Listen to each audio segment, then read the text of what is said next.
ರೈತ ಬಾಂಧವರೆಲ್ಲರಿಗೂ ನಮಸ್ಕಾರಗಳು. ಕರ್ನಾಟಕ ಕೃಷಿ ಮಾರುಕಟ್ಟೆಯ ಕಡಲೆಕಾಳು ಯಾವ ಮಾರುಕಟ್ಟೆಯಲ್ಲಿ ಎಷ್ಟು ರೇಟ್ ನಡೆದಿದೆ? ಇಂತಹ ಹೆಚ್ಚಿನ ವಿಡಿಯೋಸ್ಗಳಿಗಾಗಿ ನಮ್ಮ ಚಾನಲನ್ನು ಕೂಡಲೇ ಸಬ್ಸ್ಕ್ರೈಬ್ ಅನ್ನು ಮಾಡಿಕೊಳ್ಳಿ. ಪಕ್ಕದಲ್ಲಿರುವ ಗಂಟೆ ಸಿಂಬಲವನ್ನು ಪ್ರೆಸ್ ಮಾಡಿ, ವಿಡಿಯೋವನ್ನು ಲೈಕ್ ಮಾಡಿ ಮತ್ತು ಶೇರ್ ಮಾಡಿ. ದಿನಾಂಕ 30 ಮಾರ್ಚ್ 2026 ಕಡಲೆಕಾಳು ಬೆಲೆಗಳ ವಿವರಣೆಯನ್ನು ನೋಡ್ತಿದ್ದೀವಿ. ಗದಗ ಮಾರುಕಟ್ಟೆಯಲ್ಲಿ ಕಡಲೆಕಾಳು 1200 ಚೀಲ ಟೆಂಡರ್ ಆಗಿದೆ. ಕಡಿಮೆ ಬೆಲೆ 5,000 ರೂಪಾಯಿಯಿಂದ ಹೆಚ್ಚಿನ ಬೆಲೆ 5,300, ಮಧ್ಯಸ್ಥ ಬೆಲೆ 5,200.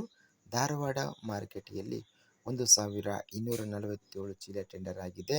ಕಡಿಮೆ ಬೆಲೆ 5,200 ರೂಪಾಯಿ, ಹೆಚ್ಚಿನ ಬೆಲೆ 5,300, ಮಧ್ಯಸ್ಥ ಬೆಲೆ 5,267. ರಾಣಿಬೆನ್ನೂರು ಮಾರುಕಟ್ಟೆಯಲ್ಲಿ ಕ್ವಿಂಟಲಿಗೆ ಕಡಲೆಕಾಳು 260 ಚೀಲ ಟೆಂಡರ್ ಆಗಿದೆ. ಕ್ವಿಂಟಲಿಗೆ 4,920 ರೂಪಾಯಿ ಇದೆ. ರೋಣ ಮಾರುಕಟ್ಟೆಯಲ್ಲಿ 473 ಚೀಲ ಟೆಂಡರ್ ಆಗಿದೆ. ಕಡಿಮೆ ಬೆಲೆ 5,229, ಹೆಚ್ಚಿನ ಬೆಲೆ 5,400, ಮಧ್ಯಸ್ಥ ಬೆಲೆ 5,309. ಸೌದತ್ತಿ ಮಾರುಕಟ್ಟೆಯಲ್ಲಿ 1,283 ಕಡಲೆಕಾಳು ಚೀಲ ಟೆಂಡರ್ ಆಗಿದೆ. ಕಡಿಮೆ ಬೆಲೆ 4,425, ಹೆಚ್ಚಿನ ಬೆಲೆ 5,300.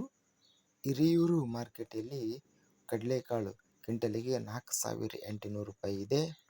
ಇದಿಷ್ಟು ಕರ್ನಾಟಕ ಕೃಷಿ ಮಾರುಕಟ್ಟೆಯ ಕಡಲೆಕಾಳು ಬೆಲೆಗಳ ವಿವರಣೆ.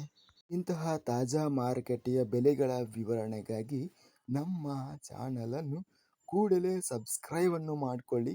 ಪಕ್ಕದಲ್ಲಿರುವ ಗಂಟೆ ಸಿಂಬಲವನ್ನು ಪ್ರೆಸ್ ಮಾಡಿ. ಹೀಗೆ ಮಾಡಿದರೆ ನಾವು ಅಪ್ಲೋಡ್ ಮಾಡುವ ಪ್ರತಿ ವಿಡಿಯೋಸ್ ಕ್ಷಣದಲ್ಲಿ ನೋಟಿಫಿಕೇಶನ್ ಆಗುತ್ತವೆ. ಈ ವಿಡಿಯೋವನ್ನು ಲೈಕ್ ಮಾಡಿ.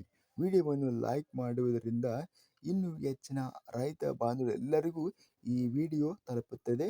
ಆದ್ದರಿಂದ ವಿಡಿಯೋವನ್ನು ಲೈಕ್ ಮಾಡಿ, ಸ್ನೇಹಿತರಿಗೆ ಮತ್ತು ರೈತ ಬಾಂಧವರಿಗೆ ವಿಡಿಯೋವನ್ನು ಶೇರ್ ಮಾಡಿ.